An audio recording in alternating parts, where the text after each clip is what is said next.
وَاسْتَعِينُوا بِالصَّبْرِ وَالصَّلَاةِ، اے ایمان والو تم صبر اور نماز سے مدد مانگو۔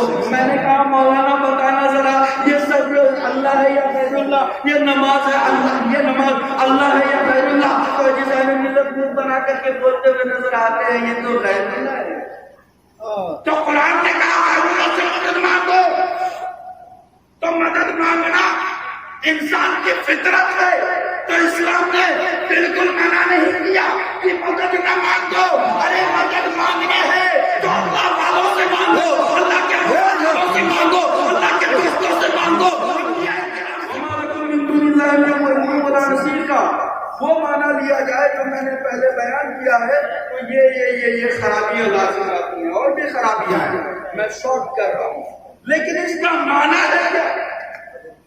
میں بتانا چاہتا ہوں فطرت کو ختم نہیں کیا جا سکتا، فطرت کو نیست و نابود نہیں کیا جا سکتا۔ اب میں بتانا چاہوں گا کہ فطرت کہتے کسے ہیں، فطرت ہوتی کیا چیز ہے، فطرت کس چیز کا نام ہے؟ تو جس کوالٹی میں تمام انسان ایک جیسے ہوں وہ اس کی فطرت ہے۔ جیسے کھانا انسان کی فطرت ہے، چاہے وہ کوئی بھی ہو، کوئی سے بھی زبان بولتا ہو، کسی بھی ملک کا رہنے والا ہو، وہ کھاتا پیتا ہے۔ تو اب یہ نہیں کہا جائے گا کہ یہ ہندوستانی بھوک ہے اور وہ پاکستانی بھوک ہے، اب یہ نہیں کہا جائے گا کہ وہ بنگلہ دیشی پیاز ہے اور یہ چین کا پیاز ہے، نہیں کہا جائے گا۔ بھوک تو بھوک ہوتی ہے، پیاس تو پیاس ہوتی ہے، اور یہی انسان کی فطرت ہے۔ جو بھی انسان ہوگا تو انسان کی فطرت ہوتی ہے کہ اسے بھوک لگے اور پیاس لگے۔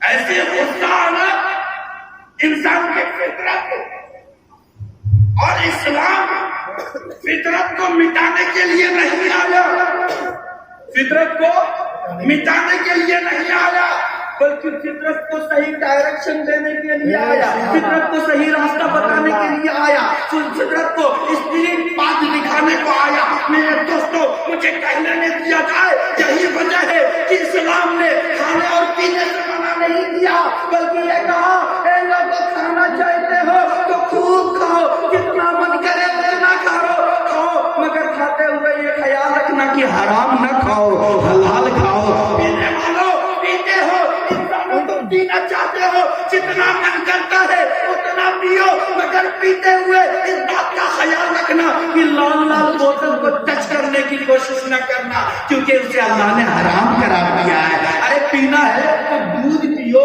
پینا ہی ہے تو دہی پیو، منڈا پیو، یہ لال لال بوتل کے چکر میں پیو، کیونکہ میرے دوستو انسان کی فطرت ہے پینا، تو اسلام نے پینے سے منع نہیں کیا بلکہ کہا حرام مت پیو، حرام مت پیو۔ اب دیکھو کون ہے جو مدد نہیں مانگتا، کون ہے جو مدد نہیں مانگتا؟ بچے کو پیدا ہونے میں ماں باپ کی مدد، پروان چڑھنے میں ماں باپ کی مدد، آگے پڑھنے میں ماں باپ کی مدد، اسکول جانے کے بعد استاذ کی مدد، مدرسہ جانے کے بعد مولانا کی ضرورت، مولانا کی مدد، ہاسپٹل جانے کے بعد ڈاکٹر کی مدد۔ کون وہ شخص ہے جو مدد نہیں مانگتا؟ ارے کوئی مرید ہے راہ سلوک طے کرنے میں پیر و مرشد کی مدد لیتا ہے، کون ہے جو مدد نہیں مانگتا ہے؟ اب اگر مدد لینا اسلام کے حساب سے اگر منع ہو جائے تو یہ انسان کے لیے قابل قبول نہ ہو، انسان کے لیے قابل قبول نہ ہو، تو اسلام نے مدد دینے سے منع نہیں کیا، یہ نہیں کہا اے لوگوں مدد نہ مانگو، اے لوگوں مدد نہ چاہو۔ ارے قرآن نے تو کہا یا ایھا الذین آمنوا استعینوا بالصبر والصلاۃ، اے ایمان والو تم صبر اور نماز سے مدد مانگو۔ میں نے کہا مولانا بتانا ذرا یہ صبر اللہ ہے یا غیر اللہ، یہ نماز ہے اللہ، یہ نماز اللہ ہے یا غیر اللہ؟ تو جس اہل ملت منہ بنا کر کے بولتے ہوئے نظر آتے ہیں یہ تو غیر اللہ ہے۔ تو قرآن نے کہا غیر اللہ سے مدد کی فطرت ہے، تو اسلام نے بالکل منع نہیں کیا کہ مدد نہ مانگو. ارے مدد مانگنے ہے تو اللہ والوں سے مانگو، اللہ کے والوں سے مانگو، اللہ کے دوستوں سے مانگو، انبیاء کرام سے مانگو، اولیاء کرام سے مانگو. ارے مدد مانگنا ہے تو اللہ کے وفاداروں سے مانگو، اللہ کے غداروں سے نہ مانگو، اللہ کے دشمنوں سے نہ مانگو، اللہ کے باغیوں سے نہ مانگو، اللہ کے غداروں سے نہ مانگو. کیونکہ میرے دوستوں مدد مانگنا انسان کی فطرت ہے، اور جو انسان کی فطرت ہے اسلام فطرت کے خلاف نہیں ہے بلکہ فطرت کو صحیح راہ پر لاتا ہے. نعرہ تکبیر.